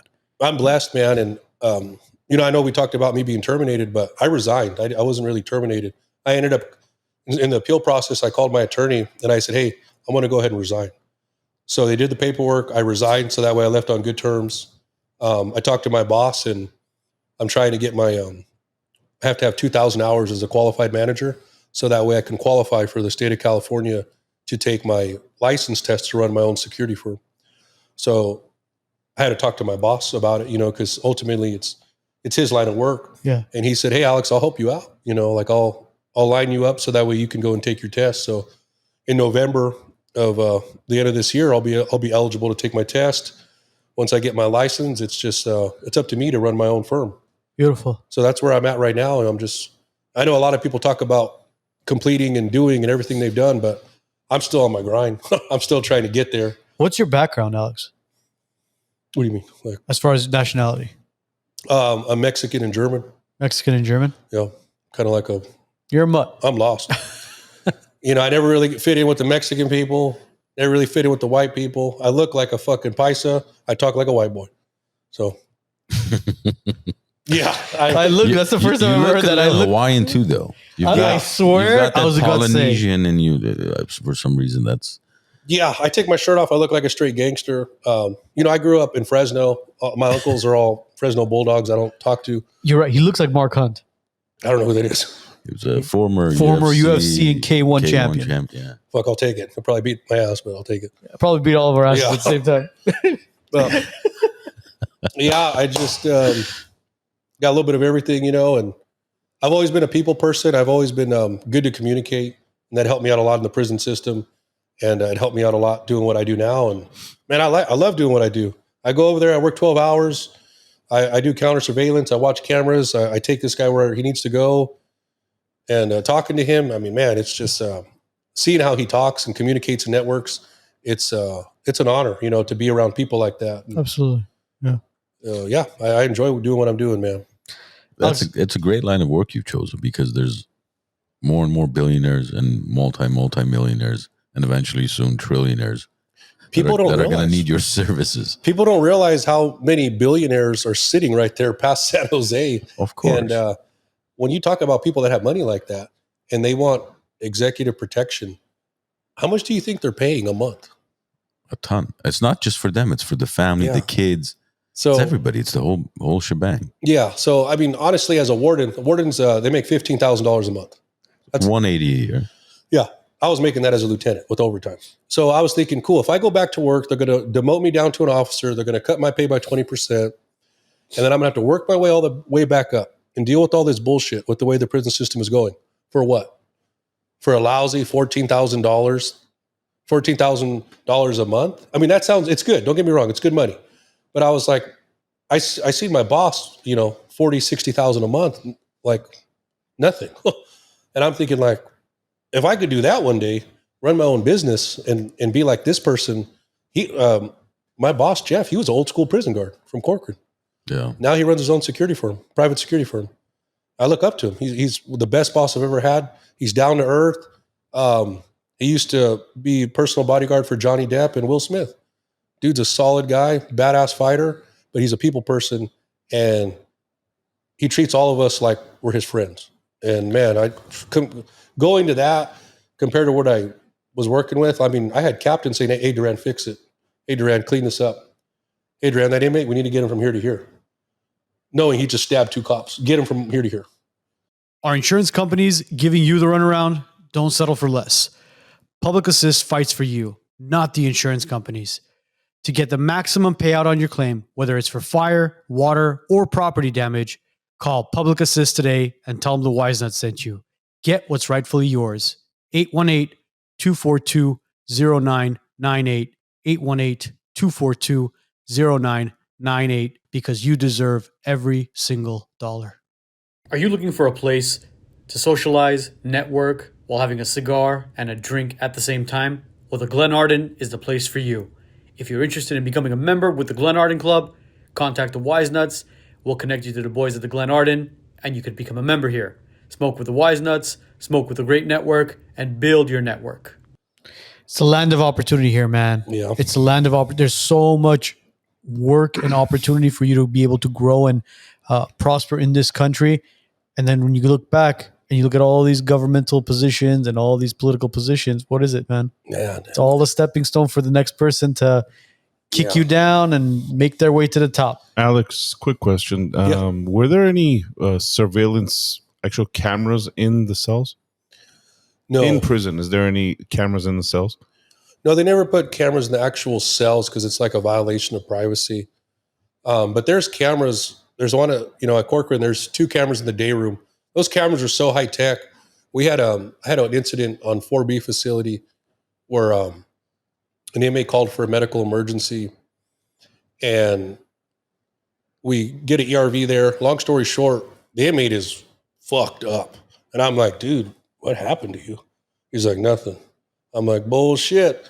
So we were able to use that camera, zoom all the way in, and actually see inside the cell. And we backtrack about 45 minutes, and we saw his cellie beating the dog shit out of him, stomping on his head. It was bad. You know what I'm curious about now? And again, not to get too political with this, but Jeffrey Epstein was, quote unquote, killed himself in his cell. Mm-hmm. And they talk about there's no footage of it. The only footage they have is outside of his cell. And the officers didn't see anything. They didn't hear anything. All of a sudden, they just went to his cell, and he basically made a noose out of his bed sheets and hung himself off of the top bunk. I want to get your answers. I want to get your response to this, and you don't have to answer this if you don't want to. Do you think that guy killed himself, or do you What prison was he at? So he was at the Metropolitan Correctional Facility in New York City. That's where he was incarcerated. So, Alex, quick question. If someone's on suicide watch, would they have bed sheets available to him, like accessible to him?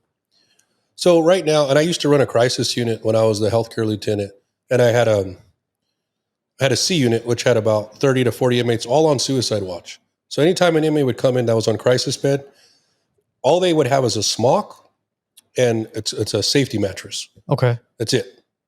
So there should be no reason why that inmate has anything else. The problem nowadays is you have clinicians and psychologists, because an inmate will tell us, fuck you. I'm going to kill myself if you don't give me my socks. And as custody, that's not our problem. You do what you got to do. Like, we're here for your protection and your safety. You're issued a smock and you're issued a safety mattress. That's it.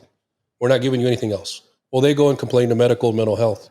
mental health overrides us.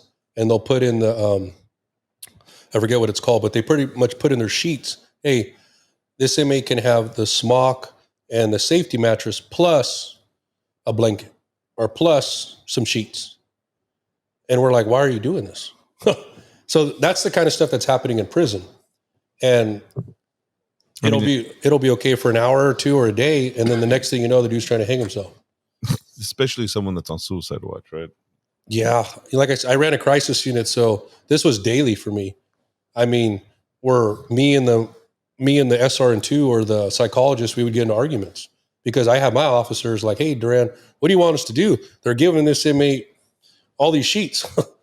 And now he's boarding up, so we can't see him, and he's making a noose, and he's trying to hang himself.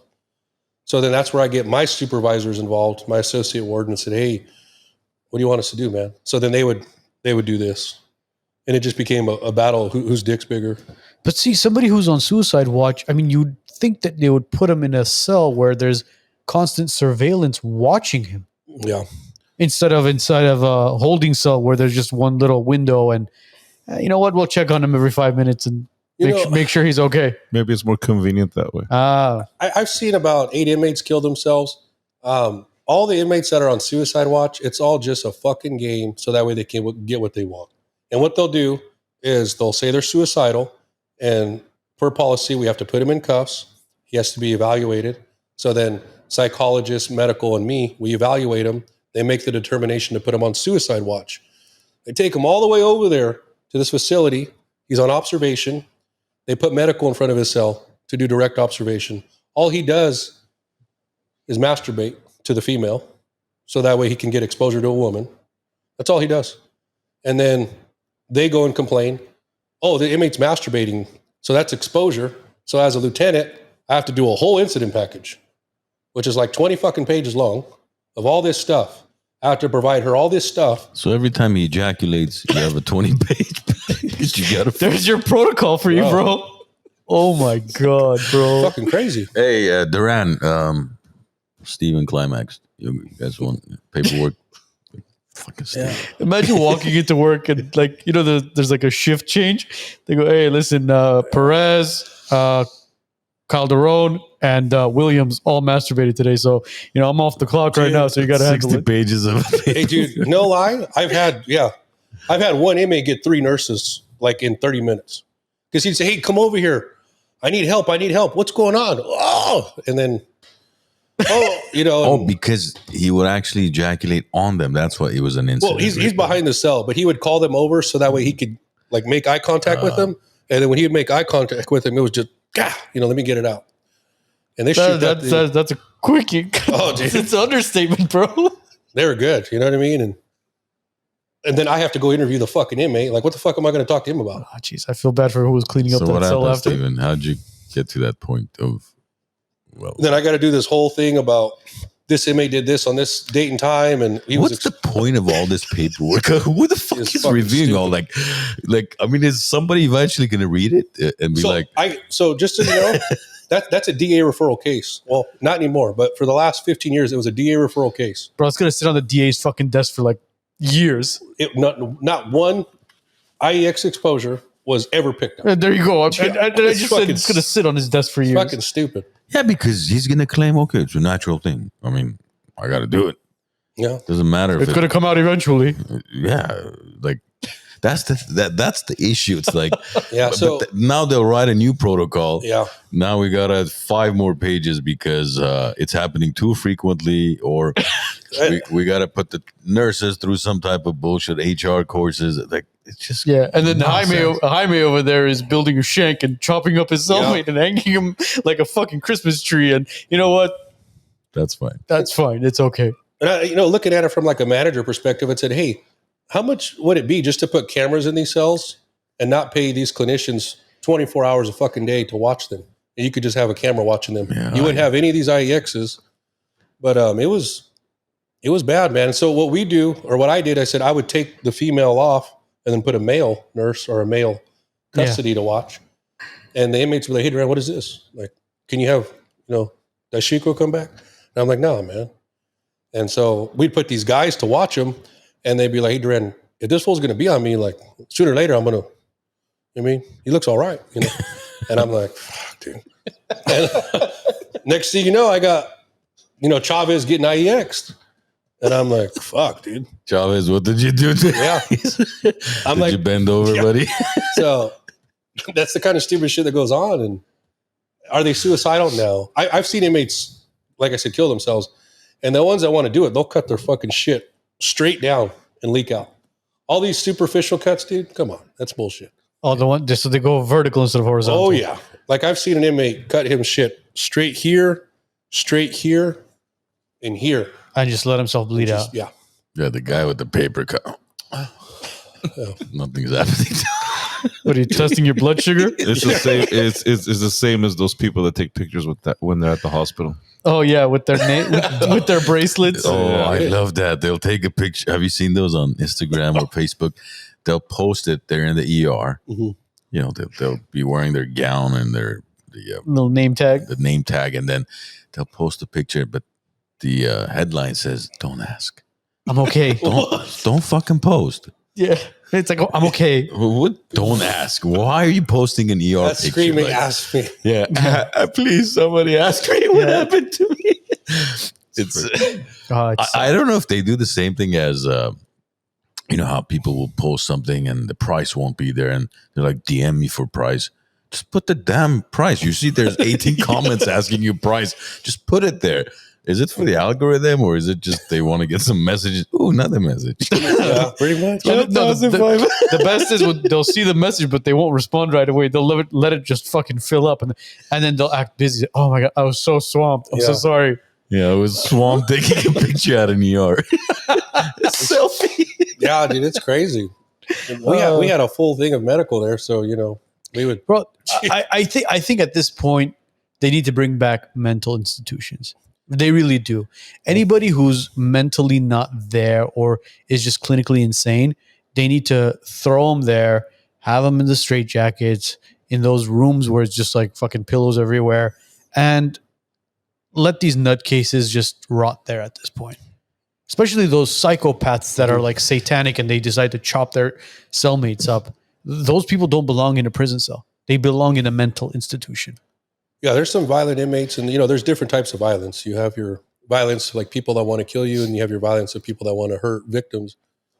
And you know, we had all that there at our CTC. Like we had a chair, 5-point chair. We'd put inmates and shoot them up, and so that way they're pretty much numb. And the thing is they put inmates on these psych medications to keep them calm. They do it once, and now they're doing it for the next 2 to 3 years. You know how much money that is? It's a lot of fucking money. Well, the state's got to get paid somehow. And so now, like the way the prison system is every inmate's issued a tablet. Every inmate has access to program. ADSEG, restricted housing unit inmates that are like supposed to be single cell by themselves, they're now granted 3 times as much program as they were in the last 20 years. So an inmate that would come out for 2 to 3 hours a yard, he now gets like 10 hours a day. So That's more than what I get. yeah, I mean, I don't even come out that much. And if you think about it, you have inmates out more, what's going to happen? more fights, More violence. more violent. Yeah. Yeah, and that's kind of where it's at. And they're taking away the officer's authority. So officers are just scared. They're like, why would I even want to do this? This is everything they're telling me to do. So honestly, officers are just sitting ducks right now. And then we didn't talk about it. I think Hector might have mentioned it, the Norway project. Yes. Yeah, so that's being implemented all up and down the state. And so, do you know what the project is? We didn't dive too much into it, but I know he mentioned it off camera as well. Yeah, so with the way the Norway project is in Norway, they're treating inmates more like a different, not like an inmate. So I call you by your first name, I shake your hand, I bring you out of your cell, take the cuffs off, and we're going to play chess. We're going to watch a football game. Yeah, as he shanks you in the neck. Yeah. So the problem is Norway implemented this. And then our governor and whatever said, oh, let's look at what Norway's doing. We need to implement that here. So what does that give him? Publicity, more fucking votes, right? Sounds good. But Norway inmates are not like inmates in California. So they send some of our managers to Norway. Go watch this program. We'll pay you to go over there. And then you're going to come back. Now you're going to implement it here. What did they do over there? They walked around. They didn't do shit. They went on vacation for 2 weeks. They come back and they're like, I don't know what the fuck we're supposed to do. So then they have people like me, hey, figure out how we're going to do this. And they implemented this whole Norway project. And like I said, it's worked at your lower level prisons where inmates are just there for 10, 15, 20 years for shooting somebody, vandalism. But they told us to implement it at Corcoran in our ADSEC setting. Our inmates that are stabbing officers, our inmates that are trying to kill other inmates, and they want us to pull them out of the cell, take the cuffs off in a room like this, and say, "Hey, put on the basketball game." Yeah, it's like, hi, how you doing today? You want to play the over-under on the Knicks and the Pacers? What the fuck, bro? They brought a Norway lieutenant and guys that are in the correctional this is system. going to be hilarious. What was his reaction to all this? Well, they brought him down to say, we want to see how it's, with their their fucking uniforms look crazy. Uh-huh. They look like patriots and shit. And they said, we want to, is it working? And so I said, I just want to ask one question, because I was a lieutenant at the time and the guy was a lieutenant. I said, off the record, how are you guys implementing this with your mafia guys? Because we know you have like Russian mafia over here. How do you fucking get them to do this? He looks at me and he goes, we don't do that with those guys. We don't know. We only do that with the other guys. And I'm like, well, then why in the fuck do you want us to do it with our mafia guys? Why would we do that? You do it better. We're staying out. Yeah. And I said, imagine the Norway lieutenant goes, listen, bro, we don't know what the fuck you're talking about. We don't do that shit at all. We just said it because Newsom was, going to pay us X amount of dollars. Yeah. So they implemented the Norway project at Corcoran and they made it a bid position for lieutenant. So they had some shot out lieutenant bid it. And, he ran it pretty well from what I saw. But, that's one of those things. You have to pick officers that can do one or two things. They know how to fight and they know how to deal with an inmate. Yeah, but you're putting a person's life at risk, man. No, look, here's where I think the comparison they're failing to realize is I've seen those prisons, not in person, but Sweden, Norway, it looks like it's like a hotel, all glass hotel. Yeah. And I remember somebody, like a third cousin uncle, he used to live in Sweden and he used to deliver pizza to one of these prisons. He's like, it's like walking into a resort. But the difference is in Sweden, in Norway, what percentage of the inmate population are Norwegian or Swedish? Probably 80, 90%, 95%. Yeah. Tell me the background of the inmates we have in California. Ooh. Did you see the northerner that got stabbed up 3 weeks ago? It's all over the internet. What happened to him? Well, he stabbed the shit out of him. Stabbed him in his fucking head. He's kicking it. He's stomping on his head with the knife on his head. Murdered him straight cold in the day room, right? And that's his own. He was a northerner, and another northerner took him out because he was no good or whatever. If you watch that incident, it's bad. And that, like, if you see that type of violence compared to their violence, they don't have nothing like that. We talk about LA and California and the United States being a melting pot. It is a melting pot, but it's still so divided that when you look at the jail system, you have the Paisas, you have the Northerners, the Southerners, you have how many different gangs are there where as soon as a new guy's in, it's like, all right, hey, pick your territory, pick your gang, or we'll pick it for you. Yeah. Or you're going to be basically, what do they call them? A floater or a drifter, another? Mm-hmm. Yeah. So in prison, I mean, because, LA, you have all these different Southern cliques and all this stuff. In prison, you have your Inmate, which is your Southern fraction. Uh-huh. And you have your Nuestra Familia, which is your Northern fraction. So they're all Mexican, but these guys are Serenios, they're Inmate from Mexico or whatever. These guys are all Northern structure. So Nuestra Familia, Northern structure, Norteños. So they're all one fraction, and they all kind of serve in that hierarchy. So, there's a lot of politics. Then you have your whites, which is your AB, your Aryan Brotherhoods, and your blacks, which originated from Black Guerrilla family, BGF. And then it fractures down to your Bloods, Crips, and all this stupid shit now.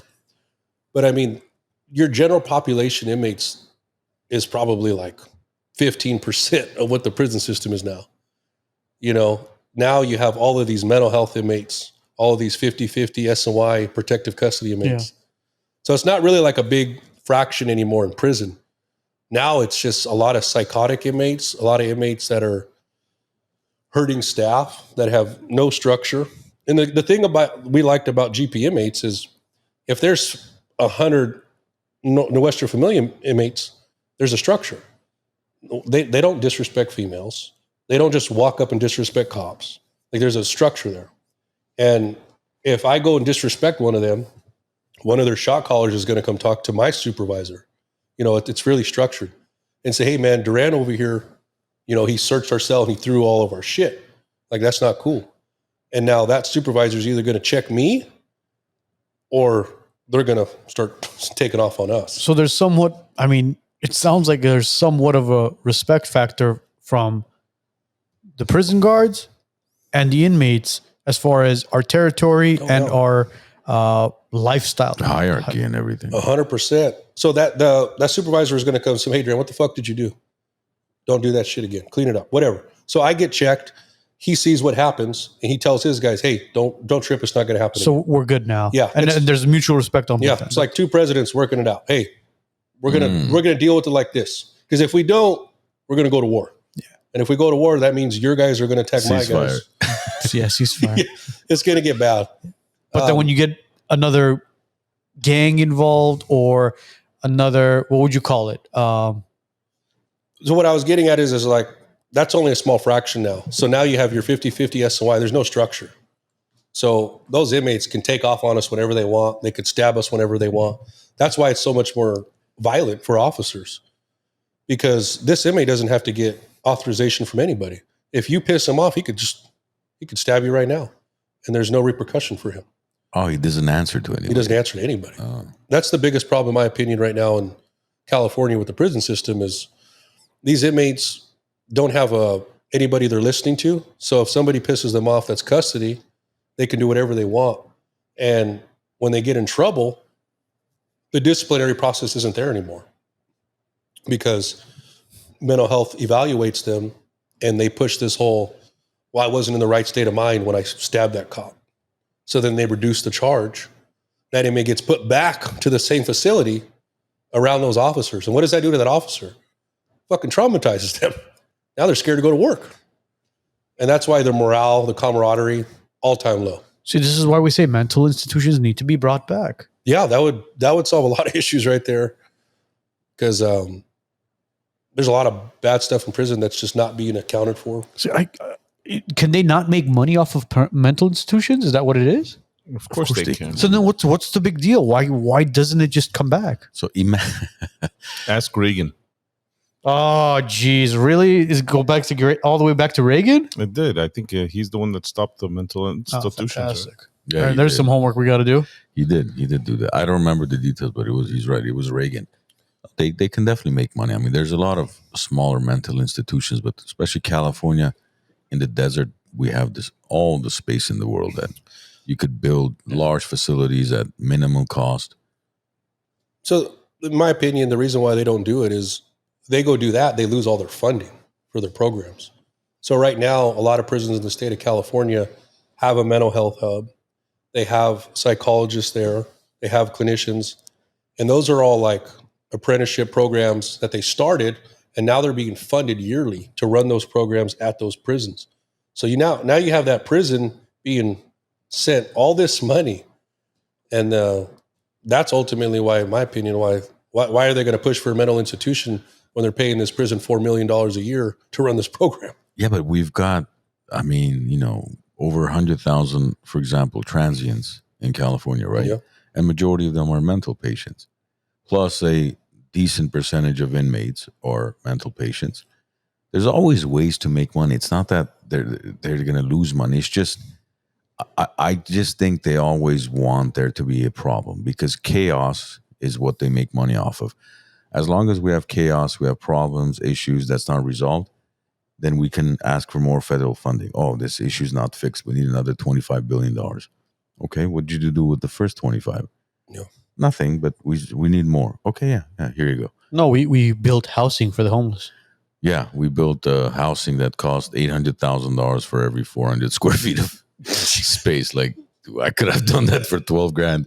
Yeah. Yeah, No, but it's true. the money came from the government, so you got to spend it all, or else you lose it all. It's kind of like that $5.1 billion project John I worked on. Yeah.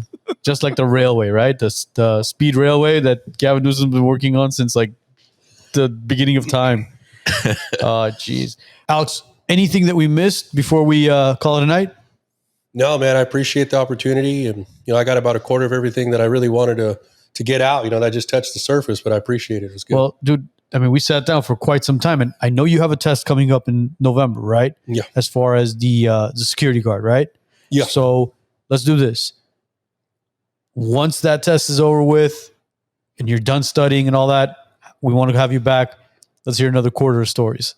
Definitely, man. I appreciate the opportunity. And I'll be back for sure. And big time thank you to Hector for connecting us with you. Yeah. Appreciate you, Hector, for doing this. And it was an honor to be here with you guys, man. Absolutely. Absolutely. Guys, today's episode will be up and running on Spotify, Apple Podcasts, and all major platforms mañana. Have a great week. Have a great weekend. We'll see you guys all next week.